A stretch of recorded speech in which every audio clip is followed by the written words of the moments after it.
우리가 왜 아직도 경기장에서 떠나지 않고 있냐고요? 모두 소니를 기다리기 위해서죠. 보통 7대0 패배라는 대참사를 맞이하게 되면 더 이상 그 경기에 대한 언급을 꺼릴 만도 한데 싱가포르의 현지 언론은 오히려 계속해서 이번 한국전을 중점적으로 보도하고 있습니다. 비록 패배했지만 그럼에도 얻어갈 것이 많은 경기였고 경기가 끝난 뒤에도 훈훈한 미담과 이야기 거리가 끊이지 않아 오히려 한국 팬들보다도 이 경기를 더 많이 언급하고 있는데요. 싱가포르의 감독 오구라 치토무는 경기 후 인터뷰를 통해 이번 패배로 인해 싱가포르 선수들의 사기가 꺾이기는커녕 오히려 아시아 최강팀과의 격차를 받아들이게 되었고 그동안 거두었던 수차례의 승리보다 이번 한 번의 패배가 더 값어치가 있을 것이라고 얘기했습니다. 특히나 싱가포르 선수단은 손흥민의 드리블 능력과 슈팅 기술을 눈앞에서 직접 목격하자 이것이 바로 진짜 세계적인 선수의 클래스라며 넘을 수 없는 거대한 벽을 느꼈다고 하는데요. 그들은 손흥민이 자신들보다 마치 3배속으로 더 빠르게 움직이는 것 같았고 손흥민을 막기 위해 한 발을 앞으로 내딛는 순간 이미 손흥민은 눈앞에서 사라져 있었다고 회상했습니다. 이날 이강인의 스텝오버와 주민규의 헤딩골 그리고 배준호의 데뷔골 등등 팬들의 눈을 즐겁게 만드는 다양한 종류의 골들이 터져나오기는 했으나 현지 싱가포르 언론이 주목한 것은 바로 손흥민이 터뜨린 두 방의 중거리 골이었습니다. 손흥민을 막기 위해 3명 가까이 되는 선수들이 달라붙었지만 공이 발을 떠나자 여지없이 골망을 뒤흔드는 손흥민존의 비밀에 대해 그들은 리플레이를 통해 집중적으로 분석하였는데요. 그러나 싱가포르 언론이 얘기한 대부분의 내용은 사실 이미 예전 티에리 앙리의 발언을 그대로 인용한 것이나 다름없었습니다. 스카이 스포츠에서 해설자로 일하는 앙리는 특히나 전설적인 공격수 출신이었기 때문에 선수들의 슈팅 각도와 자세, 몸의 밸런스나 움직임 등등 날카로운 통찰력을 보여줘 그의 분석은 팬들에게 많은 사랑을 받고 있죠. 앙리는 이전에도 바로 이 손흥민존의 비밀에 대해 밝히고는 했습니다. 얼핏 보면 손흥민존에서 터진 골들은 상대 수비수들의 집중력 저하로 인한 맨마킹 실수로 비롯된 것처럼 보일 수도 있으나 사실 이 모든 것은 손흥민의 철저한 계산하에 이루어진 것이었죠. 손흥민은 바로 이 손흥민존에 진입하기 위해 측면에서 안쪽으로 공을 몰고 들어오며 의도적으로 평소보다 공을 발에서 살짝 길게 떨어뜨리고는 합니다. 평소 상대 수비수들은 손흥민의 빠른 잔발 스텝을 경계하여 뒤로 물러서는 수비를 하지만 공이 살짝 길게 떨어져 자신의 수비 범위 안으로 들어오게 되자 순간적으로 판단을 망설이게 되죠. 그때 손흥민은 순간적으로 보폭을 크게 넓혀 반박자 빠른 타이밍으로 한 번 더 치고 들어가고 완벽히 타이밍을 빼앗겨 버린 상대 수비수들은 그제서야 재빠르게 손흥민을 막기 위해 달려들지만 이미 공은 손흥민의 발끝에서 떠나 골망을 흔드는 것인데요. 싱가포르의 축구 언론은 선수들이 눈앞에서 이런 기술적인 테크닉을 직접 경험한 것은 앞으로 개인은 물론이고 팀의 성장에도 있어 엄청난 밑거름이 될 것이라고 말했습니다.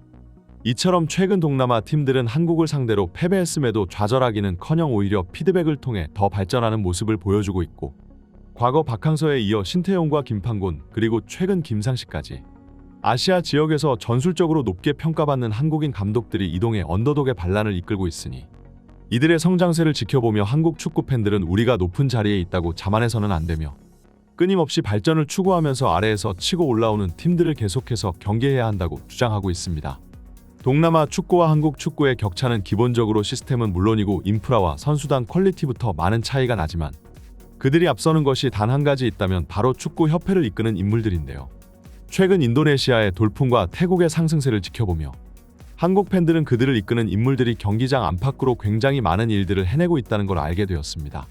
태국의 람삼 회장과 인도네시아의 토이르 회장 같은 인물들은 이미 자국 언론들에서도 수차례 소개되었을 만큼 여러모로 국내 팬들은 한국 축구협회와 다른 국가의 축구협회를 끊임없이 비교하는 중이죠. 한국은 지금보다도 더 앞서 나갈 수 있는 잠재성을 지니고 있고 선수단의 퀄리티도 전혀 부족할 것이 없으나 오직 발목을 붙잡고 있는 것이 있다며 바로 축구협회를 비롯한 그 윗선의 무능함 때문이라고 말하고 있는데요. 최근 영국의 한 축구 전문가는 선수를 마구잡이로 굴려대는 토트넘과 한국 축구협회가 손흥민의 은퇴 시기를 몇 년 이상 빠르게 앞당길 수도 있다는 경고를 보내 팬들을 충격에 빠뜨렸습니다. 손흥민은 이번 시즌 클럽과 국가대표를 포함해 무려 50경기를 넘게 뛰었습니다. 빠르게 컵 대회를 탈락했고 유럽 대항전조차 나가지 못했다는 것을 생각하면 정말 말도 안 되는 경기수라고 볼 수 있는데요.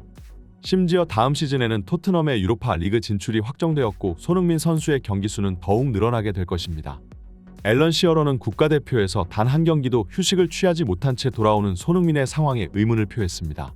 대부분의 나라들이 핵심 에이스 선수들을 굉장히 조심스레 다루어가며 중요한 경기가 아닌 이상 휴식을 부여해준 것에 비해 국가대표에 차출된 손흥민 선수는 모든 경기를 풀타임을 뛰며 돌아오는 것이죠. 그리고 이는 손흥민 선수가 가지고 있는 상업적인 가치와도 직결되어 있는 문제인데요. 손흥민 선수의 출전 여부는 그날 경기의 흥행 여부를 미리 결정짓는다고 볼 수 있습니다. 일례로 손흥민 선수의 선발이 확실시되는 경기가 순식간에 경기가 매진되며 만석을 이루는 것에 비해 손흥민 선수가 빠지는 날은 판매 실적도 시청률도 현저히 떨어지기 마련이죠. 이번 싱가포르전에서도 우리는 손흥민 선수의 세계적인 위상을 다시 한번 느낄 수 있었는데요. 경기가 끝난 뒤 손흥민은 경기장을 크게 한 바퀴를 돌며 뛰어다닐 수밖에 없었습니다.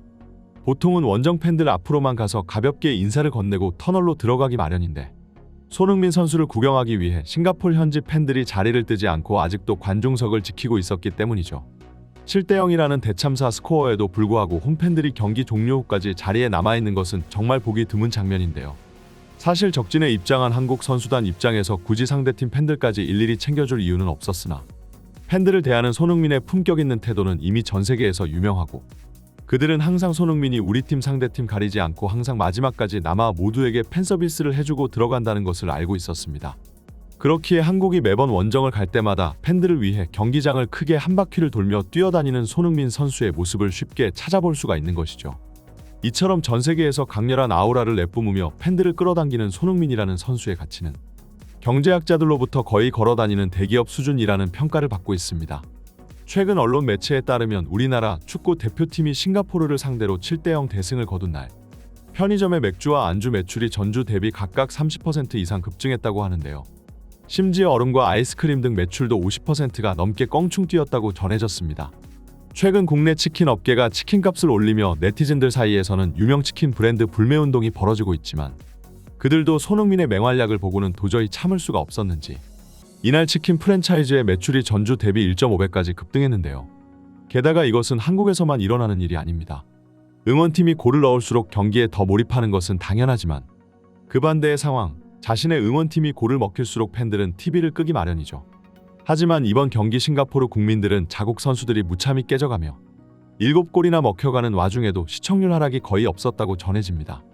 심지어 손흥민 선수가 골을 터뜨리자 일시적으로 시청률이 상승하기까지 하는 전례 없는 상황이 펼쳐졌다고도 하는데요. 이처럼 손흥민이라는 선수가 가지고 있는 경제적 상업적 가치는 토트넘과 대한축구협회를 비롯한 윗선들이 손흥민 선수를 무자비하게 굴려대는 이유이기도 합니다.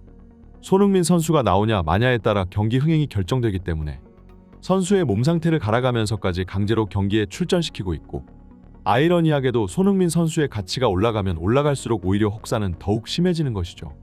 그렇기에 이번 중국전도 한국 팬들 입장에서는 참으로 걱정거리가 많은 경기입니다. 중국이 태국에게 충격적인 1대1 무승부로 비기면서 이제는 정말 궁지에 몰려버렸고 이제 한국전이 정말 마지막 기회이기 때문에 그들은 정말로 앞뒤 안 가리고 우리 선수들에게 달려들 것인데요. 한국은 이미 3차 예선 진출을 확정지었기 때문에 굳이 중국전에 목맬 상황이 아니기는 합니다. 물론 톱시드 배정을 받기 위해서는 한 경기라도 더 많이 이겨야 하기 때문에 그렇다고 이 경기를 가볍게 여겨서는 안 되지만 많은 한국 언론들은 이번 중국전에서도 손흥민 선수의 선발 출전을 예상하고 있는데요. 이것은 한국의 홈에서 열리는 경기이기 때문에 축구협회의 수익과도 직결되는 문제이고 티켓 파워를 위해 손흥민이라는 최고의 흥행 상품을 쉽게 포기할 수는 없는 것이죠. 많은 국내 팬들은 손흥민 선수가 이번 중국전에서 부상 없이 무사히 살아 돌아오기를 기원하고 있습니다. 어찌 보면 잉글랜드, 프랑스, 브라질 같은 팀보다 더욱 무서운 것이 중국이라고 할 수 있죠. 하필 이번 시즌을 끝마치는 제일 마지막 경기에 이런 깡패 축구를 즐겨하는 팀이 배정된 것은 참으로 불행하다고 볼 수 있는데요. 다음 중국전에서는 우리의 손흥민 선수가 빠르게 45분 만에 벤치로 들어가 쉬는 모습을 지켜봤으면 좋겠습니다. 이번 영상은 여기까지입니다. 구독과 좋아요는 사랑입니다. 감사합니다.